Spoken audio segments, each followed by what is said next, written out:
Mateus 26, versículo 36 a seguir. Texto muito rico, daqueles que a gente lê, relê e sempre aprende. Pastor Jarmute Jordão, meu nobríssimo amigo, meu professor, muito obrigado pelo carinho, reverendo.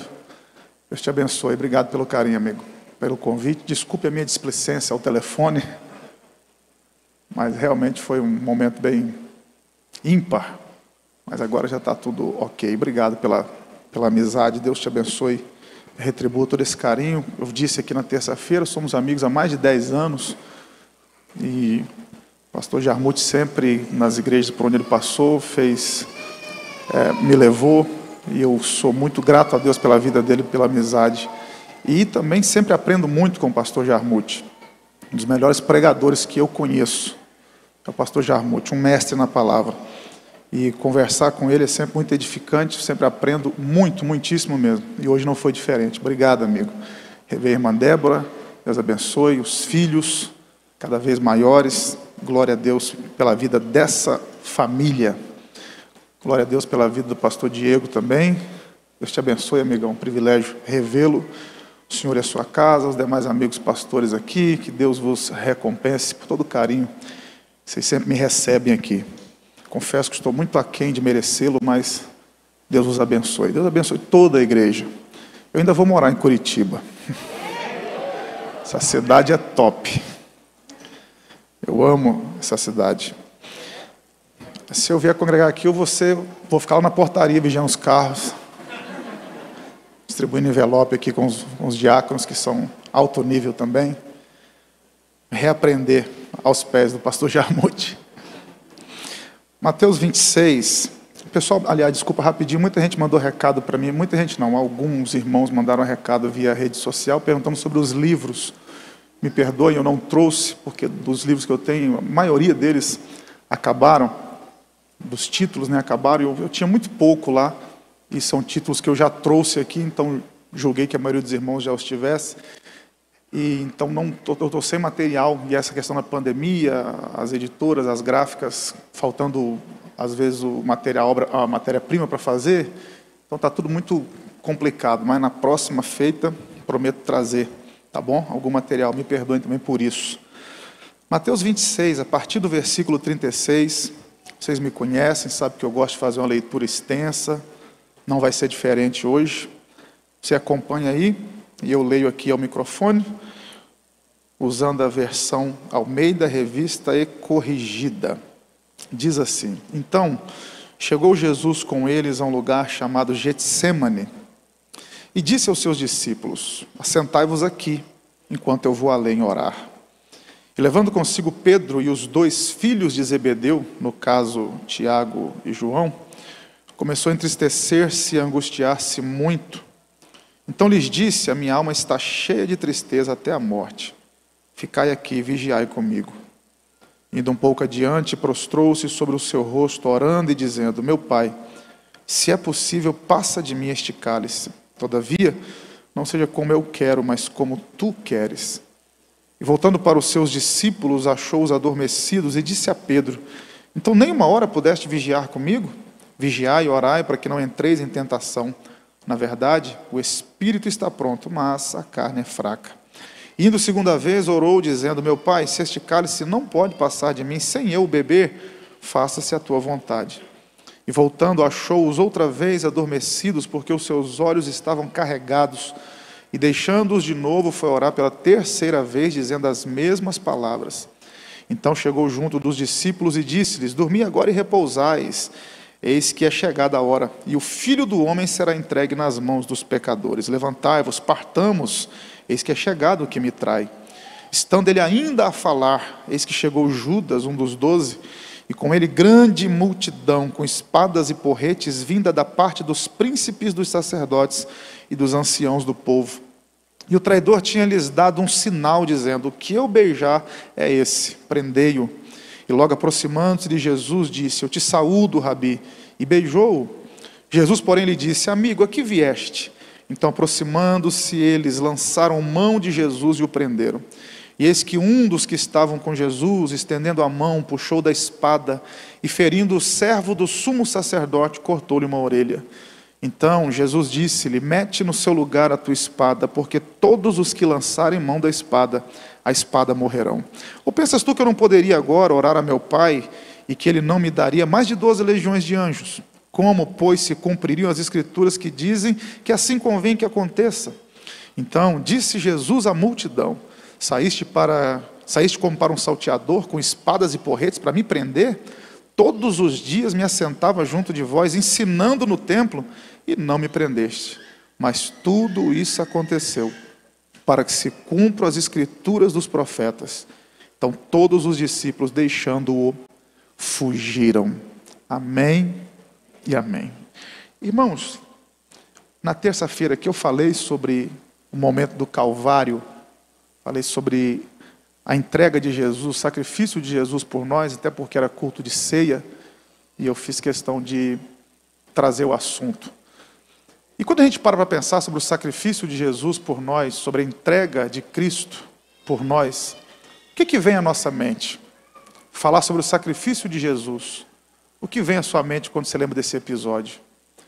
Muito provavelmente as cenas que você associa à entrega de Jesus, ao sacrifício de Jesus, estão associadas ao Calvário.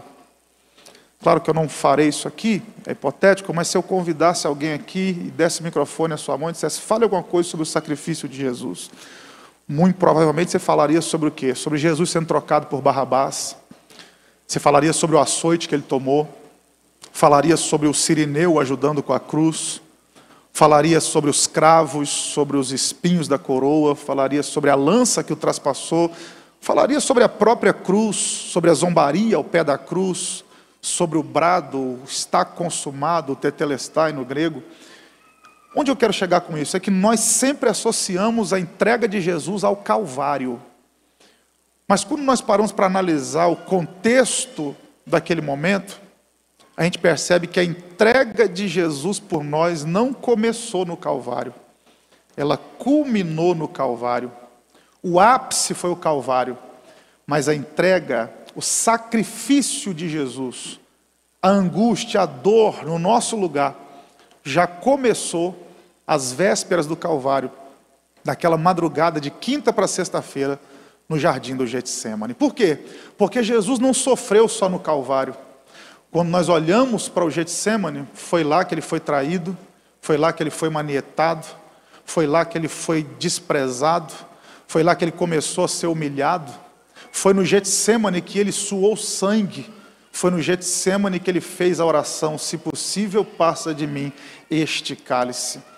Então, a entrega de Jesus por nós, o processo da entrega não começou no Calvário, começou no Getsêmani, o ápice foi no Calvário e a maior vitória foi no sepulcro vazio, no domingo pela manhã. É a tríade que compõe a nossa remissão, porque não adiantaria ele ter ido para a cruz e o sepulcro tivesse ficado ocupado. Então, temos que olhar para essa tríade, para entender a entrega de Jesus, o processo que nos alcançou com a salvação. E aí, eu pensando sobre isso, como sempre gosto de fazer, meditando sobre as Escrituras, eu fiquei pensando, pastor Jarmuth, pastor Diego, e confesso a vocês, aos senhores, perdoe-me, confesso aos senhores que eu comecei a conversar com Deus e perguntar: Deus, será que não era o suficiente o Calvário? Jesus já seria humilhado, já seria envergonhado, já seria pregado na cruz, já sofreria tanto, sentiria tanta dor, tanta humilhação. Será que o Deus Pai, por sua bondade, misericórdia, sabedoria eterna, não poderia ter adiantado o processo, ao invés de Jesus ter sofrido tanto no Getsêmani, ele já ter sido logo levado, conduzido à fortaleza Antônia, e daí por diante, direto para o Calvário? Por que ele tinha que sofrer também naquela madrugada de quinta para sexta-feira, ao ponto de dizer para os 3 melhores amigos: a minha alma está cheia de tristeza até a morte? Por que ele tinha que passar por isso também? E aí foi quando Deus ministrou uma palavra ao meu coração, para minha edificação pessoal, e eu só estou compartilhando com vocês, espero que os abençoe. Foi quando Deus falou ao meu coração: é porque faz parte do processo. Porque para viver o milagre do sepulcro aberto, domingo de manhã, tem que suportar as provações do Getsêmani na madrugada, de quinta para sexta-feira. Faz parte do processo. E aí eu fiquei pensando na diferença entre o Calvário e o Getsemane. Claro que são inúmeras, mas qual a diferença de ser provado no Getsemane, de sofrer no Getsemane, de sangrar no Getsemane e sangrar no Calvário, sofrer no Calvário e ser exposto no Calvário? A diferença é que são dois níveis de provação. O Calvário foi uma prova pública que Jesus passou. Eu tive o privilégio de ir a Jerusalém, e é fácil a gente entender a cena. Do lado de fora da cidade, era uma Páscoa há 2000 anos atrás. Jerusalém estava apinhada de pessoas de centenas de nações iam a Jerusalém celebrar a Páscoa, e todos que passaram por ali e ergueram a cabeça para o alto do Gólgota, viram Jesus pregado na cruz do meio. Vocês sabem que a cruz do meio era reservada para o criminoso de maior periculosidade. Então a prova que Jesus passou no Calvário foi uma exposição pública, todos o viram sofrer. Já no Getsemane não, enquanto Jerusalém dormia, ele sangrava. Enquanto Jerusalém dormia, ele era traído. Enquanto Jerusalém dormia, ele era manietado, suas mãos eram amarradas. Então qual a diferença de Calvário e Getsemane? Que Calvário é a prova pública, Getsemane é a prova particular. É a prova oculta, aquela que quase ninguém vê. E aí foi quando Deus falou ao meu coração: o servo não é maior do que o Senhor. Se Jesus passou por esses dois níveis de provação, em algum momento na nossa trajetória cristã, também teremos esses dois níveis de provação. Fazendo analogia, teremos as nossas provas Calvário e teremos as nossas provas Getsemane. Prova Calvário é aquela que você entra nela e todo mundo sabe que você está nela, porque tem prova que fala por si, você não precisa falar que está na prova. Quer um exemplo? Uma enfermidade. Alguém olha para você, ou olha para outra pessoa, no caso, para não se referir diretamente assim, e a pessoa está lá gozando de boa saúde, passam-se algumas semanas, de repente a pessoa perde peso, fica pálida, a aparência já diz, você olha para ela, ela não precisa falar que está enferma, a prova fala sozinho, você olha para ela e fala, tem alguma coisa errada, a saúde foi debilitada. Uma prova financeira, por exemplo, andava num tipo de carro, morava num tipo de casa, frequentava certo tipo de lugares, usava certo tipo de roupa, e passa-se um tempo e a pessoa então muda tudo, e você olha e fala, mas era de um jeito, está de outro. São provas que falam sozinhas, são os nossos calvários. É aquela prova com a família que você não precisa falar que está tendo dificuldade com o filho, porque a vizinhança vê o que o filho apronta, o condomínio sabe como o cônjuge chega, eles ouvem os gritos. São provas que falam por si. As pessoas olham para a gente e percebem que nós estamos na prova, porque tem prova que fala sozinha. São os nossos calvários, provações públicas que nós passamos. As pessoas ficam sabendo, as redes sociais ficam sabendo. As pessoas sabem que nós estamos na prova, mas todos nós também temos os nossos Getsêmanes. São aquelas provas que nós passamos e ninguém sabe que nós estamos nela. É gente que vem para um culto da vitória como esse, ergue a mão, canta, adora, louva, mas quando chega em casa e põe a cabeça no travesseiro, só Ele, Deus, sabe o tamanho da dificuldade que ele está atravessando.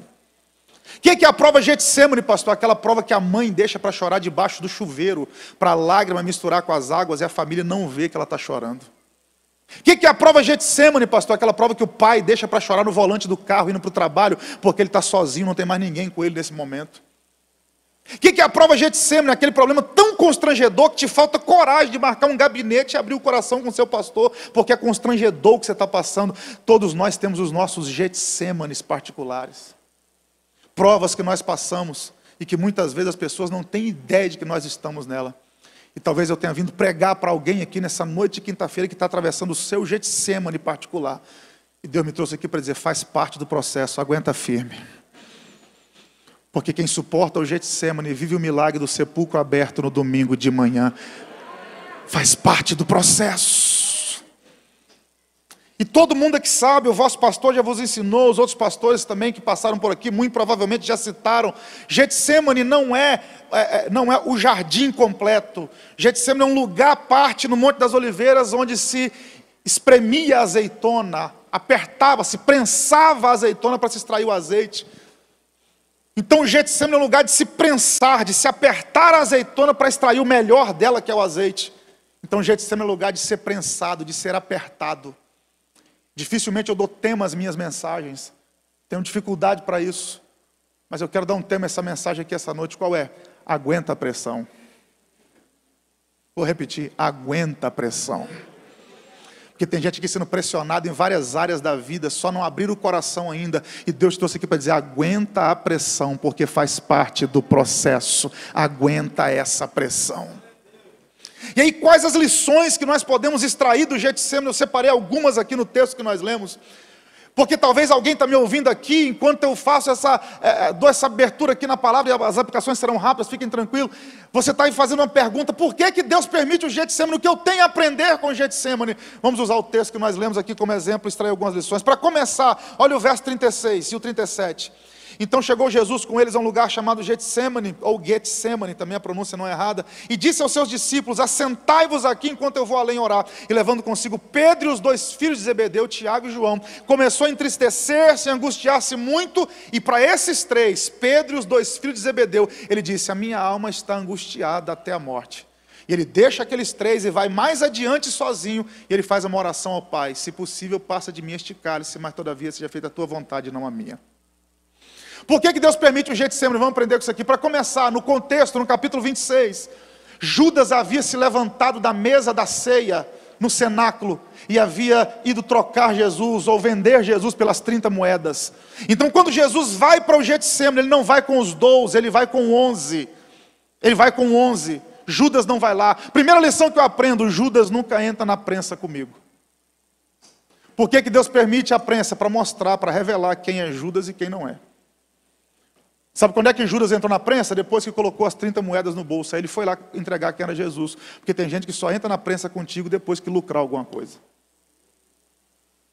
Jesus chega com os 11, quando ele chega com os 11, olha o processo que ele faz. Ele deixa 8 no lugar e chama 3 mais adiante. E para esses 3 ele abre o coração. Olha o que ele diz para os 8: fiquem aqui e vigiem comigo. Ele não chamou eles nem para orar, ele falou: vigiem comigo, fiquem aqui, assentai-vos aqui. Esses 3 que ele chama, ele fala: vigiem comigo. Os outros evangelistas dão a informação: vigiem e orem também comigo. Então, quando Jesus chegou no Getsemane, Judas já não estava. Segundo, dos 11 que ele tem, ele deixa 8 no lugar e chama 3 mais adiante. Para esses 3 ele abre o coração. Para esses 3 ele fala algo que não falou para os 11, para os 8, desculpa. Para os 8 ele só falou: fiquem aqui. Mas para os 3 ele falou: minha alma está cheia de tristeza, está angustiada até a morte. Por que Deus permite o Getsemane? Para mostrar para quem realmente você pode abrir seu coração. Porque é no Getsemane que você aprende para quem você pode abrir seu coração ou não. Porque nem todo bom amigo é um bom confidente.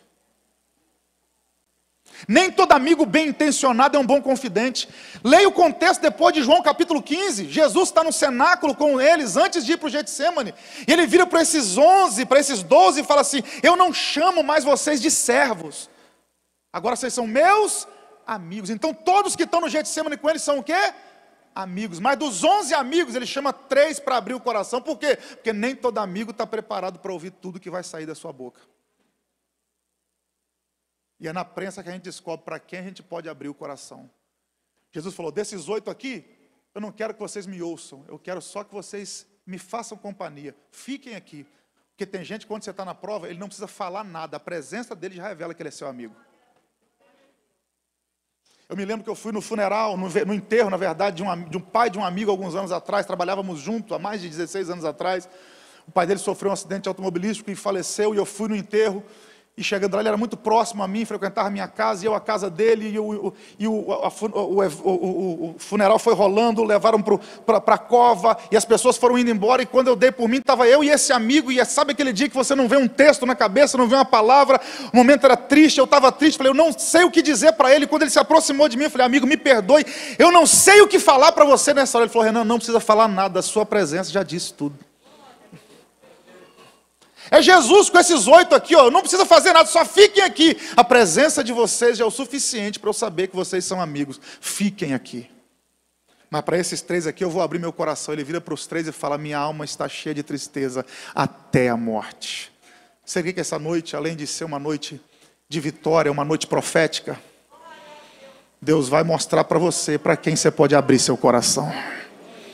Deus vai mostrar quem é Pedro, quem é Tiago, quem é João, quem são as pessoas que você pode abrir o coração e dizer: eu estou angustiado, eu estou triste, me ajuda, ora comigo. Só que aí Jesus deixa esses 3, e só um detalhe: Jesus não disse que estava triste por causa da morte. Olha o que ele diz no texto: a minha alma está cheia de tristeza até a morte. Ele não diz por causa. Jesus nunca ficou triste por causa da morte, é até. Ou seja, de agora, da madrugada de quinta para sexta, até amanhã, 3 horas da tarde, a hora que eu entregar meu espírito, até lá eu vou estar triste. Jesus nunca teve medo da morte. Foi em João 10 que ele mesmo disse: a minha vida ninguém tira, eu a dou e tomo de volta a hora que eu quiser. Então por que ele está angustiado? Por que ele está triste? Porque a partir desse momento aqui, a gente vai entender um pouco melhor à frente, todos os pecados do passado, do presente e do futuro começaram a vir sobre ele. E o pecado faz distanciamento entre Deus e o homem. Jesus, como parte da triunidade, ele nunca se separou do Pai, mas o pecado causou uma lacuna, a ponto de no Calvário ele bradar: Deus meu, por que me desamparaste? E isso angustiava Jesus, isso entristecia Jesus. E ele vira para os 3 melhores amigos e fala: minha alma está angustiada, fiquem aqui, vigiem. Os outros evangelistas dizem: orem comigo. E aí ele deixa os 3 e vai a um tiro de pedra, 50 metros, vai mais adiante. E aí ele faz uma oração que nem os 3 e nem os 8 podiam ouvir. Ele fala: Pai, se possível, passa de mim este cálice. Então tinha algo que ele ia dizer que os 8 não podiam ouvir, mas os 3 podiam. Mas tinha uma oração que ele ia fazer que nem os 3 e nem os 8, só Deus. Só Deus podia ouvir. E a oração foi: Pai, se possível, passa de mim este cálice. E Jesus vai lá e ora. E quando Jesus volta no primeiro momento de oração, primeira hora da oração, verso 40, olha o que o texto diz: e voltando para os seus discípulos, achou-os adormecidos e disse a Pedro. Está todo mundo dormindo, mas ele fala com Pedro: nem uma hora pudeste vigiar comigo? Vigiai e orai para que não entreis em tentação. Na verdade o espírito está pronto, mas a carne é fraca. Foi Pedro quem ouviu isso. Essa repreensão foi dada a Pedro porque Jesus já o estava advertindo da tentação que viria sobre ele. Pedro, vigia e ora, porque a chapa vai esquentar, não é só para mim não, é para você também. E aí Jesus volta, ora mais uma hora, e quando ele retorna, eles continuam dormindo, e o texto é muito claro, o texto diz que os seus olhos estavam carregados. Eu fui pesquisar esse carregados aqui, porque isso me deixou pensativo, porque dos 12 discípulos que Jesus tinha, 7 eram pescadores. Lá em Lucas 5, passaram a noite inteira acordados para pescar, não pegaram nada, mas ficaram acordados a noite inteira. Jesus chega lá e muda a sorte, enche o barco de Simão Pedro, a ponto de ele ter que compartilhar com o barco de Tiago e de João. João 21, pós-ressurreição, os 7 voltam à pescaria, pescam a noite inteira, não pegam nada. Jesus chega e fala: lança a rede do lado direito. Mas eles ficaram a noite inteira acordados. Então repare que esses que estão dormindo aqui no Getsemane, em 2 momentos na Bíblia, nos Evangelhos, ficaram a noite inteira acordados para pescar, mesmo sem pegar nada. Aí fica a pergunta: por que para pescar fica acordado e para orar dorme? É porque pescar é o que eles gostavam de fazer, e quando é para fazer o que eu gosto, eu não meço esforços. Mas normalmente o que Deus me pede vai um pouco contra a minha vontade. Mas eu vou aliviar a barra deles de mais uma meia dúzia. O texto diz que os seus olhos estavam carregados. Sabe qual é o sentido dessa palavra aqui no grego? Um peso externo veio sobre eles, ou seja, foi um sono involuntário. Porque não tem lógica dormir de tristeza, como o outro evangelista diz que eles dormiram de tristeza. Quando a gente está triste, angustiado, a lógica não é dormir, é o quê? Perder o sono. Você encontra a pessoa e fala: o que está acontecendo? Não estou dormindo porque o problema está me angustiando. E eles estão diante do maior conflito no ministério deles. O mestre vai ser entregue. E os caras estão dormindo? Não tem lógica, ou seja, foi algo que veio de fora, foi algo externo. Eu vou fazer a minha conjectura em cima do texto, a minha aplicação. Eu acredito que esse sono aqui foi espiritual. Eles dormiram involuntariamente. Por que eles dormiram? Porque Deus não quebra princípio que Ele mesmo estabeleceu. Por 2 vezes os evangelhos, Mateus 16, 18 e Mateus 18 também, se não me engano, a partir do verso 18. Por 2 vezes Jesus virou para os discípulos, para esses mesmos discípulos, e disse assim: o que vocês ligarem na terra, será ligado no céu. Agora imagina os 3 melhores amigos de Jesus, ou os 11, orando junto com ele, dizendo: Pai, passa o cálice dele. Pai, nós concordamos, passa o cálice dele. Deus olhou e falou: não quebra o princípio que eu estabeleci. Se eles concordarem, eu vou ter que passar, mas esse cálice eu não posso passar. Então dorme, Pedro. Dorme, Tiago. Dorme, João. Porque esse cálice eu não vou passar, Jesus vai ter que beber. O que eu aprendo com isso aqui? Tem gente que não me ajuda na prova, não é porque não quer, é Deus que não está deixando. Tem gente que não me ajuda, não é porque não quer, é porque tem cálice que é meu, tem prensa que é minha, sou eu quem tenho que beber, sou eu quem tenho que ser apertado, sou eu quem tenho que ser espremido. E aí não vai ter ninguém para estender a mão, não vai ter o pai para ajudar, não vai ter a mãe para ajudar, o pastor não vai poder fazer nada. Por quê? Porque o cálice é seu, a prensa é sua, mas a vitória também vai ser sua, a conquista também vai ser sua. Então aguenta a pressão! Talvez eu estou pregando para gente aqui que está olhando para um lado e para o outro, dizendo: por que ninguém me ajuda? Por que ninguém estende a mão? Por que não aparece ninguém para me ajudar? E Deus está dizendo: porque essa prova é sua, aguenta a pressão. Porque esse cálice é seu, aguenta a pressão. Só que aí tem algo extraordinário que acontece aqui. Por quê? Porque enquanto os discípulos estão dormindo, depois você vai lá em Lucas 22, 43. Lucas diz que enquanto os discípulos dormem, desce um anjo do céu e começa a consolar Jesus. Sabe o que eu aprendo aqui? Quando faltar ombro amigo na terra, vem ombro amigo do céu, Estela. Quando faltar mão estendida na terra, vem mão estendida do céu. Quando faltar consolo na terra, vem consolo do céu. O Deus que te coloca na prensa, abre o céu na prensa e manda anjo na prensa. O Deus que te coloca debaixo de pressão, que te permite passar pela pressão, é o Deus que responde a sua oração quando você está debaixo de pressão. Quem crê nessa palavra, me ajude a adorar ao nome daquele que abre os céus sobre as nossas vidas enquanto estamos na prensa. Pastor Jarmuth tem uma frase de um escritor americano, George Morrison. Certa feita, Morrison escreveu: toda a vida cristã tem seu Getsemane, mas todo Getsemane tem seu anjo. Para de graça, vou repetir. Toda a vida cristã tem seu Getsemane, mas todo Getsemane tem seu anjo. O Deus que te coloca na prensa não te deixa sozinho na prensa. Vou repetir: o Deus que te coloca na prensa não te deixa sozinho na prensa. Tem resposta do céu chegando para a sua vida. Tem resposta de Deus chegando para a sua vida. E aí Jesus está fazendo uma oração. O anjo desce para consolá-lo. E aí a oração de Jesus: se possível, passa de mim este cálice. Vamos analisar isso aqui rapidinho também. Olha o pronome que aparece aqui: este, não esse.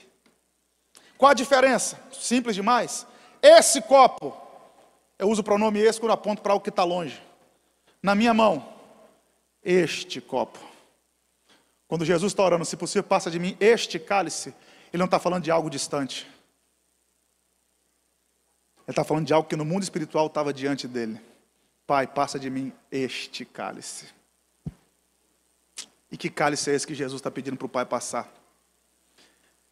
Isaías fala sobre ele, Ezequiel fala sobre ele, Jeremias fala sobre ele, Apocalipse fala sobre ele. É o cálice da ira de Deus, que Jesus tomou no nosso lugar a ponto de ir para o Calvário. Pergunta que eu te faço: Deus passou o cálice de Jesus? Não, ele teve que tomar.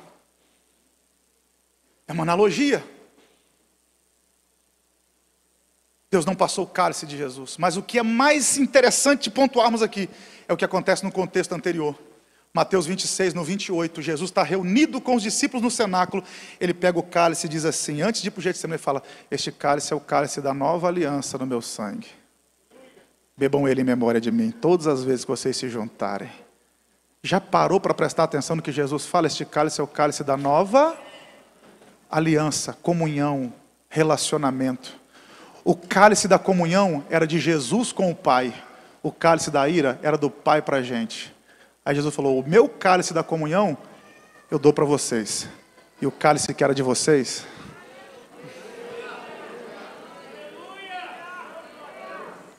eu vou beber. É por isso que quando nós participamos da ceia, como participamos aqui na terça-feira, você não pode participar do cálice como se estivesse tomando café ou Coca-Cola. Porque quando você está tomando o cálice, no mundo espiritual tem um recado. Qual é? Era para eu ter tomado o cálice da ira, mas Jesus tomou no meu lugar. E agora eu tomo o cálice da comunhão com o Pai. Agora eu tenho comunhão com Deus, porque Jesus tomou o cálice que era meu e hoje eu tomo dele. Aleluia! Aleluia! Eu sinto graça de Deus nesse altar enquanto eu ministro essa palavra. Não era para nós estarmos aqui. E aí Jesus começa a suar sangue. Lucas 22, 44. A oração é tão intensa, o momento é tão intenso, a angústia é tão grande, que ele começa a suar sangue. O que está acontecendo com Jesus? A medicina explica. A biologia explica. Um fenômeno raríssimo chamado hematidrose. 8 bilhões de pessoas no planeta, se você achar 5 ou 6 casos desses, vai ser muito, será muito. O que é hematidrose? É quando alguém está debaixo de forte pressão psicológica ou física e o corpo reage. Já viu que tem gente que quando está passando uma prova muito grande, tem crise de enxaqueca? Outros dão dores no estômago, dores em partes do corpo. E em raríssimas pessoas, as glândulas sudoríparas, os microvasos que existem lá começam a dilatar e há pequenas hemorragias que se misturam com suor. Jesus está sendo tão pressionado, isso aqui aponta para o Cristo humano, não só o Cristo divino. Ele que tomou um corpo semelhante ao seu, a ponto do organismo dele reagir. É o 100% homem, 100% Deus. E o corpo dele começa a reagir, ele começa a suar sangue. Eu olhei para essa cena e fiquei pensando, por que a pressão está tão grande em cima de Jesus, a ponto dele suar sangue? Irmãos, isso aqui tem tudo a ver com o lugar que ele está. Porque ele está suando sangue no Getsemane. Me ajuda, está suando sangue no Getsemane. E o que é Getsemane? Lugar de prensar, lugar de apertar, lugar de prensar a azeitona. E Jesus está lá sendo prensado. E a pressão é tão grande que o corpo dele está reagindo, ele está suando sangue. Foi olhando para esse texto, pastor Jarmuth, que eu entendi Abacuque 3,17, que aí já é a área do Senhor. Uma das melhores mensagens sobre Abacuque que eu ouvi, das poucas, pastor Jarmuth quem pregou. Abacuque 3,17, porquanto ainda que a figueira não floresça, não haja fruto na vide, e o produto da oliveira minta. Que negócio é esse do produto da oliveira mentir? Qual o produto da oliveira? Azeitona. Repare que o profeta não disse que a oliveira vai mentir, ele disse que o produto. Porque a oliveira aponta para Cristo, e Cristo não mente. Mas o produto da oliveira, aqueles que estão na oliveira. Então como é que funcionava isso aqui? Que negócio é esse do produto da oliveira mentir? Quem está me ouvindo, diga amém. Quem foi a Israel, você vai, assim que a pandemia passar, você vai ver que Israel é rico em oliveiras. É proibido cortar oliveira, é patrimônio da nação. E não era diferente há milhares de anos atrás. Só que quem tinha oliveira, olha isso aqui, o que era de maior valor na oliveira não era a azeitona, era o azeite. Se você parar para prestar atenção, o litro do azeite é mais caro que o quilo da azeitona. Eu não estou falando desse azeite que a gente compra misturado com óleo de soja, não. O azeite mesmo, puro. O litro do azeite é mais caro que o quilo da azeitona. Por quê? Porque o azeite vem de dentro. E tudo aquilo que vem de dentro é muito mais valioso do que aquilo que está por fora. E o azeite, ele é extraído debaixo de pressão. Tudo aquilo que a gente recebe debaixo de pancada, a gente valoriza mais. Então, como é que é o negócio do produto da oliveira mentia? O agricultor olhava lá, seus olivais carregados de azeitona. Aí o cara já fazia as contas. Se tem azeitona, quando colocar na prensa vai ter muito azeite. Porque a gente não sabe se a azeitona tem azeite quando ela está no pé. A gente só sabe se a azeitona tem azeite quando coloca na prensa. Vocês estão aí? A gente só sabe se ela tem azeite. Porque muitas vezes a azeitona está lá na oliveira, você olha, parece azeitona, parece que tem azeite. Mas quando coloca na prensa, que a gente vê. E aí como é que funciona isso? Isaías 17,6, o profeta diz, no sacudir da oliveira restarão alguns frutos nos ramos de cima, outros nos ramos de baixo. Por quê? Porque era assim que se colhia a azeitona, sacudia-se a oliveira. Mas sempre sobra alguma coisa, por mais que a vida te balance, por mais que o vento sopre, sempre vai sobrar algum fruto, nunca vão arrancar tudo de você. Estendia-se um lençol debaixo da oliveira, hoje já tem uma máquina que faz isso, pesquisa depois. Tem uma máquina que vai lá, abre como se fosse um guarda-chuva ao avesso debaixo da oliveira, sacode a oliveira para as azeitonas caírem. Por quê? Porque a azeitona não pode cair no chão. Tem um texto que sempre me intrigou e depois eu entendi, que é Deuteronômio 28:40. Deuteronômio 28, capítulo da bênção e da maldição. Quando Deus fala sobre maldição, do povo desobedecê-lo, no verso 40 de Deuteronômio 28, Deus fala assim, se vocês me desobedecerem, em síntese, tá? Haverá um tempo que vocês terão muitas oliveiras, mas não terão azeite para se ungir, porque eu vou derrubar o fruto da vossa oliveira. Por que Deus disse, eu vou derrubar o fruto e vocês não vão ter azeite para se ungir? Porque quando a azeitona caía direto no chão, machucava a azeitona, feria. E a azeitona caída não produz azeite bom. A azeitona só produzia azeite bom se ela caísse nesse lençol, chamado graça. Aí estendia-se esse lençol debaixo da oliveira e pegava, colhia-se a azeitona. E aí depois levava para a prensa, para o Getsemane. Colocava na prensa e vem a mó, que é a pedra maior, tão importante que em Deuteronômio Deus proibiu você tomar a mó de alguém caso a pessoa te devesse dinheiro. Se alguém pegasse dinheiro emprestado contigo, você chegasse para receber, a pessoa só tivesse uma mó, você não podia tomar a mó dela, de tão importante que era. E aí colocava lá, lá em Juízes, a mulher joga um pedaço de uma mó na cabeça de Abimeleque. Mas deixa para outro dia, outra mensagem. Porque a pedra saiu da mulher e esmagou a cabeça do inimigo, do mesmo jeito que Cristo saiu da mulher e esmagou a cabeça de Satanás. O fato é que pegava-se lá a azeitona, depois que se colhia ela, levava para a prensa. E quando a mão apertava, o que o agricultor fazia? Colocava a vasilha lá de baixo e ficava esperando o azeite. E são 3 tipos de azeite, 3 prensas. O primeiro azeite era o mais puro, usado no santuário para a unção das coisas. O segundo azeite usado para alimento. E o terceiro azeite usado só para iluminação. Mas o agricultor colocava lá a vasilha debaixo da prensa e dizia, quando apertar a azeitona, vai sair azeite. De vez em quando ele colhia, irmã Débora, pegava lá toda a azeitona que tinha e colocava na prensa. Quando colocava na prensa, que ele colocava a vasilha debaixo e esperava o azeite cair, não caía azeite, só tinha polpa na azeitona, só tinha carne. Ele dizia, produto da oliveira mentiu. Quando estava no pé, estava bonito, mas quando apertou, não saiu azeite, só saiu carne. O que é o produto da oliveira mentir? É isso. E por que Cristo tem que ser espremido em Getsemane antes de ir para o Calvário? Porque ele traz consigo uma prerrogativa. Mateus capítulo 1, verso 1, livro da genealogia de Jesus Cristo.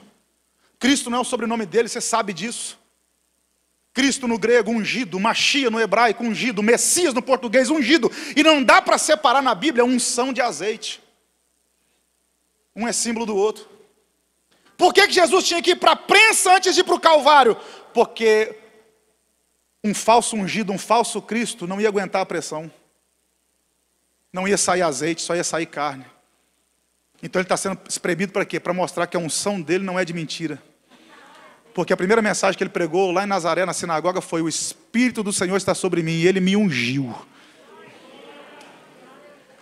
E aí tem alguém perguntando, pastor, por que Deus está me apertando? Para mostrar que quem te ungiu foi Ele. E quanto mais apertar, mais azeite vai sair na sua vida. Quanto mais na prensa você tiver, mais presença do Espírito virá sobre a sua vida. Quem está comigo nessa palavra? Eu não sei se eu estou pregando para todo mundo aqui, mas Deus trouxe gente aqui para dizer, aguenta a pressão. Porque quanto mais a prensa te apertar, mais azeite na sua vida, mais presença de Deus na sua vida, mais azeite na sua casa. E só quem está comigo nessa palavra, ergue a mão aí, me ajude a adorar o nome do Senhor. Aguenta a pressão, porque tem azeite chegando. Aguenta a pressão.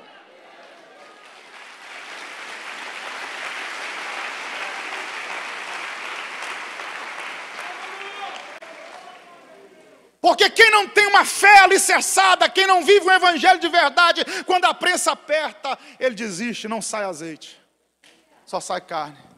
E Jesus está sendo apertado. Pode apertar, porque quanto mais me espremer, mais azeite vai sair. Eu não sou um falso Cristo. E aí, para nós podermos partir para o final, que eu não quero ficar mais 3 anos sem pregar aqui. Cadê o tecladista? Pode me ajudar, por favor? Depois te dou uma oferta missionária, varão. Aí Jesus se levanta da terceiro período de oração e fala para os discípulos, agora vocês podem dormir à vontade.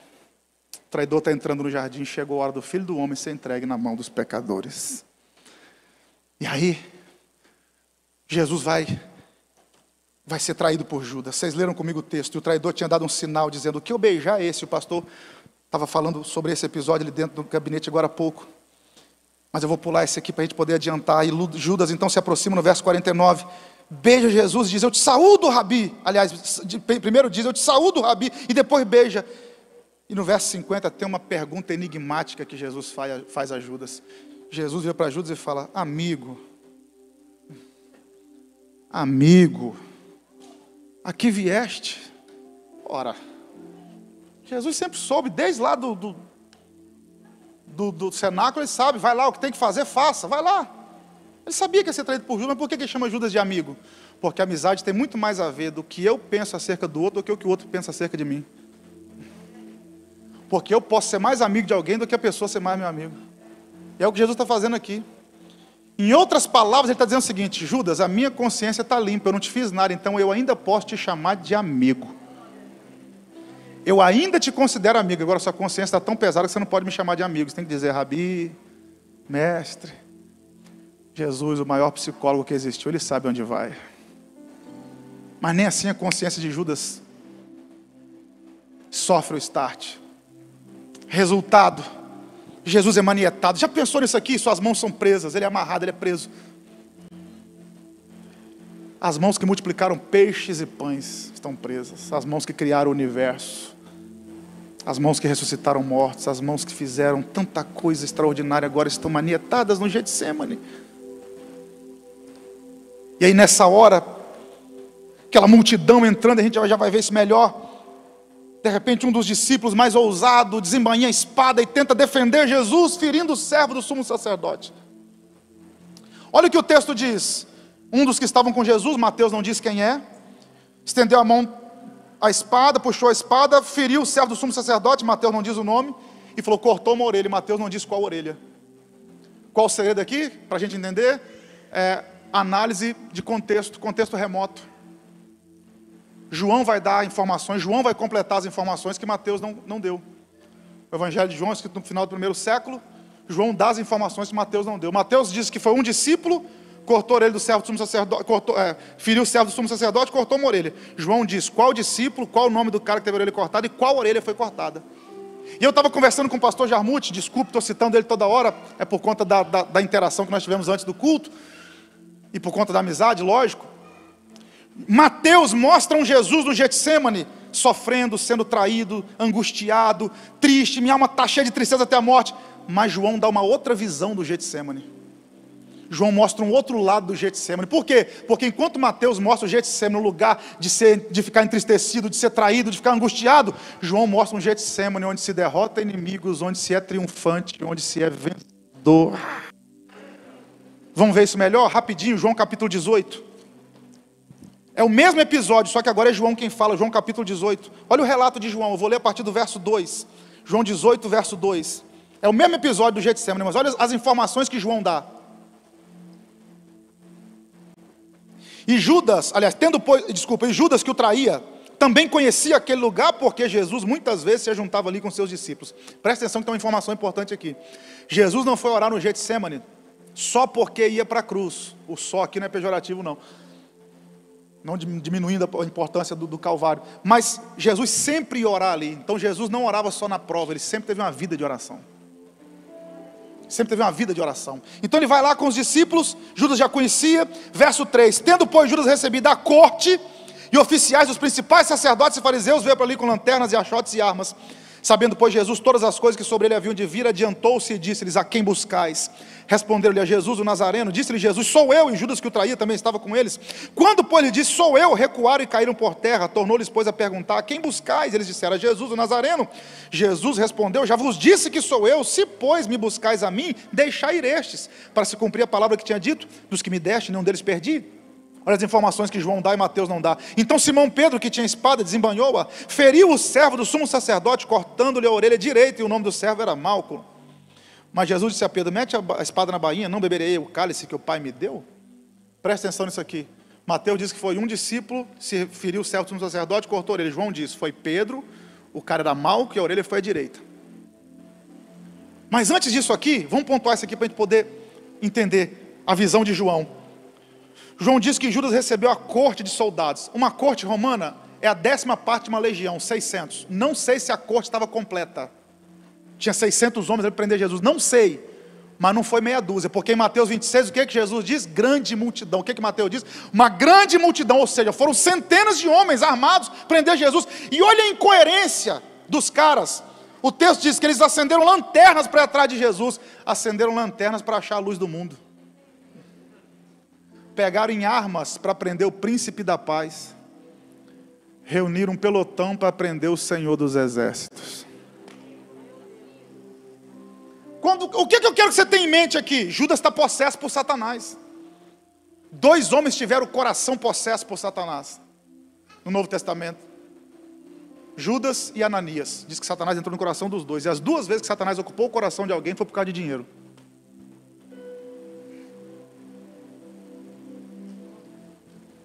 Judas está entrando no jardim com essa corte. Qual o plano de Judas aqui? Qual o plano do diabo aqui? Desculpa. É tentar fazer com que Jesus desistisse da cruz. Ele está tentando contra Jesus desde o nascimento de Jesus. Tentou usar Herodes para poder matá-lo quando ainda criança. Tentou usar o povo para precipitá-lo depois do primeiro sermão dele. Tentou ele no deserto. E agora não é diferente. Qual o plano do diabo aqui? Vai que Jesus corre, não vai para a cruz. Se ele não for para a cruz, está tudo bem. Se ele não cumprir o propósito, está tudo bem. Para mim, o diabo falando, né? Então vou tentar, vou entrar armado no Getsemane, porque vai que ele foge. Mas quando a corte, quando aqueles soldados entram no Getsemane, para vergonha deles, eles não encontram Jesus se escondendo.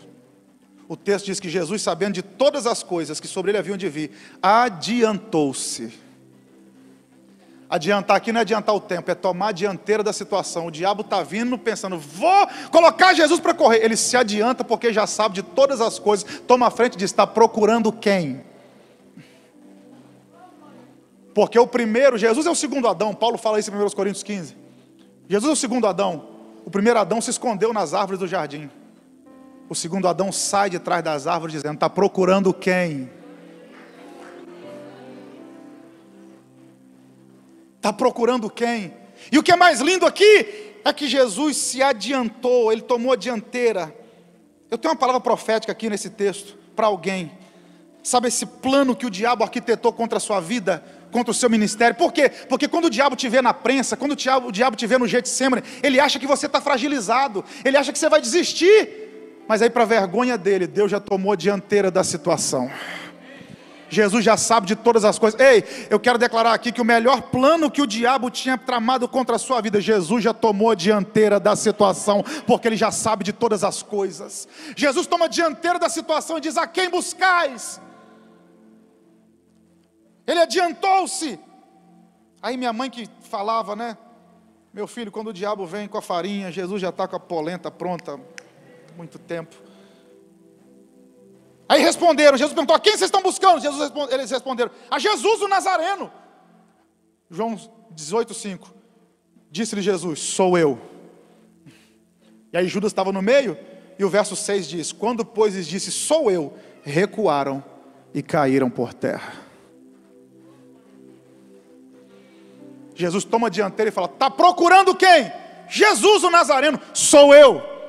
Quando ele diz sou eu, primeira coisa, recuaram. Segunda, caíram. Por que eles recuaram e caíram? Porque esse sou eu aqui é o mesmo eu sou que falou com Moisés lá na sarça. Tem duas palavras proféticas aqui. O diabo está com o melhor plano, mas ao som da voz de Jesus, sou eu, ele tem que recuar. Para de graça, vou te dar outra chance. O melhor plano do diabo contra a sua vida, ao som da voz do seu Deus, vai ter que recuar, vai ter que recuar. Vou liberar uma palavra profética aqui na pegada de pregador pentecostal. O diabo vai ter que engatar a ré e sair queimando o pneu da sua frente, porque Jesus tomou a dianteira e disse, está procurando quem? Sou eu que estou aqui. Sabe aquele plano arquitetado contra a sua casa? Vai recuar. Sabe aquele plano arquitetado contra a sua família? Vai recuar. Sabe aquele plano arquitetado contra o seu ministério? Vai recuar, porque Jesus tomou a dianteira, sou eu.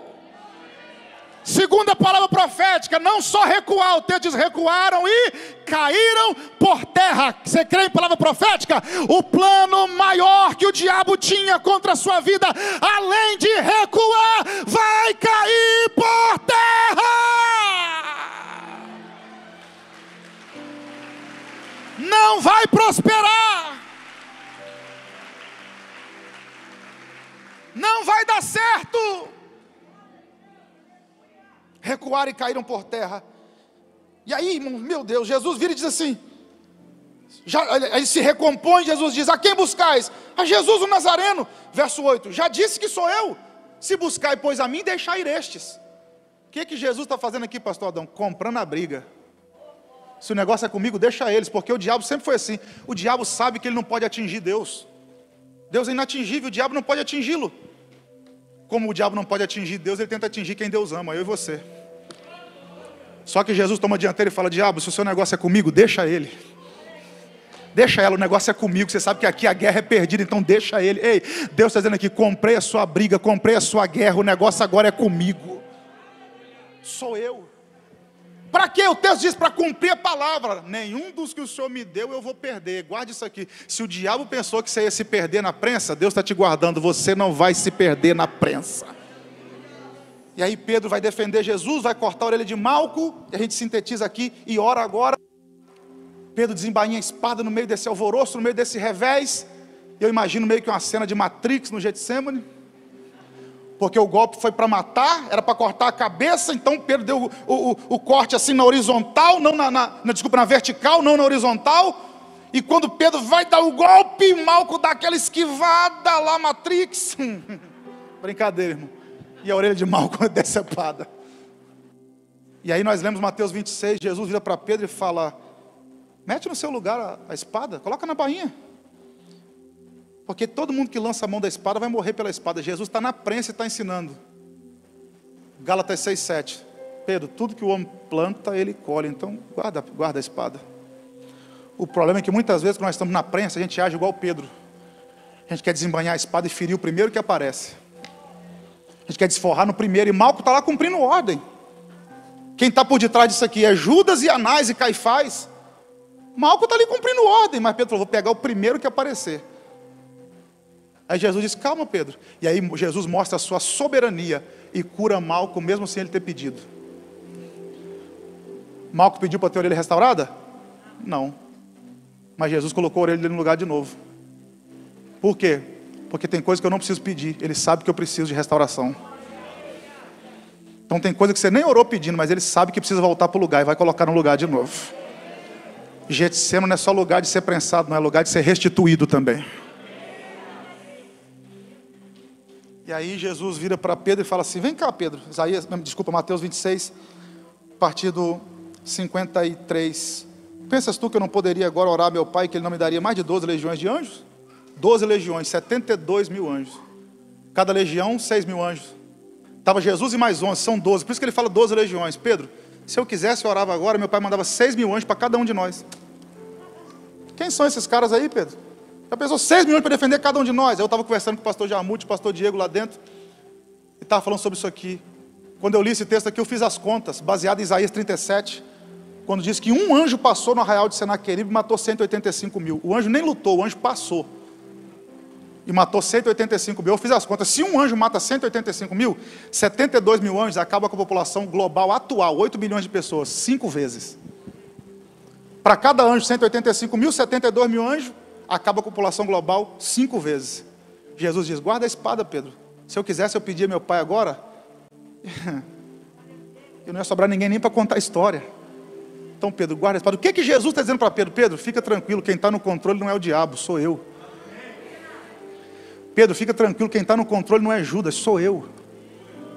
Pedro, fica tranquilo, isso aqui está acontecendo porque tem um propósito. É o que Jesus diz, mete o lugar, a sua espada no lugar, Pedro. Por quê? Como se cumpriria as escrituras que dizem que assim convém que aconteça? Sabe o que Jesus está dizendo? Pedro, eu já poderia ter acabado com essa prova. Sabe por que eu não acabei com ela ainda? Porque tem que cumprir o que está escrito. Aí você fica perguntando, por que tem prova que eu tenho que passar por ela? Por que Deus não me livra dela? Eu estou dizendo, porque é para cumprir aquilo que está escrito. No mundo tereis aflições, então aguenta a pressão. Aguenta a pressão. À distância, sem tirar a máscara, sem encostar em ninguém, por favor, respeitando o distanciamento. Mas me ajuda aí pela primeira vez a incomodar quem está do seu lado. Libera a palavra distância mesmo e fala para uns 3, aguenta a pressão. Aguenta a pressão. Aguenta a pressão. Aguenta a pressão. E aí, meu amigo pastor Jarmute, na década de 90, eu era muito criança, mas eu lembro. Muito criança, mas eu lembro. Tinha um programa na Rede Esgoto de televisão, quer dizer, Rede Globo de televisão, que passava um episódio de eles criavam uma situação, e você ia acompanhando, e no final, tinha 2 possibilidades, ou 3, não sei de final. Aí você ligava, você o quê? Eu não lembro porque não é da minha época, eu só sei de ouvir falar. Mas era mais ou menos isso aí mesmo. Então o pessoal ligava e escolhia o final. Então, isso aqui não é programa de televisão não, mas o final dessa mensagem aqui, você decide. Eu vou te dar 3 opções de final. 3 opções de como você pode encarar o seu Getsemane particular. Porque tem mais alguém no Getsemane aqui além de mim? Tem mais alguém debaixo de pressão aqui ou só eu? Então, você tem 3 opções no Getsemane. Quais são as 3 opções? Primeira, o cálice. Jesus e o cálice. Ele vira para o Pai e fala: se possível, passa o cálice, mas seja feita a tua vontade. Então o cálice aqui representa o quê? A vontade de Deus, que naquele momento foi amarga.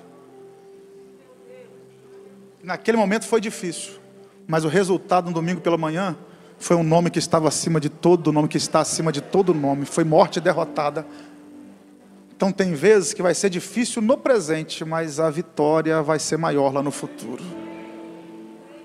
Então você pode ficar com o cálice da vontade de Deus, que tem hora que você não vai entender nada, mas a vontade de Deus não é para ser entendida, é para ser feita. Foi Jesus que ensinou a gente a orar: seja feita a tua vontade. Ele não falou seja entendida. Então vontade de Deus não é para entender, é para fazer, é para cumprir. E tem vezes que o cálice vai ser amargo, mas o resultado vai ser extraordinário lá na frente. Depois do cálice da vontade de Deus, vem o quê? Vem o beijo de Judas, que representa o quê? A vontade do diabo. Qual a vontade do diabo? Que nós peguemos, que nós trilhemos o mesmo caminho de Judas. Trocar Jesus pelas coisas temporais. Trocar a presença de Jesus, a amizade de Jesus por moedas de prata.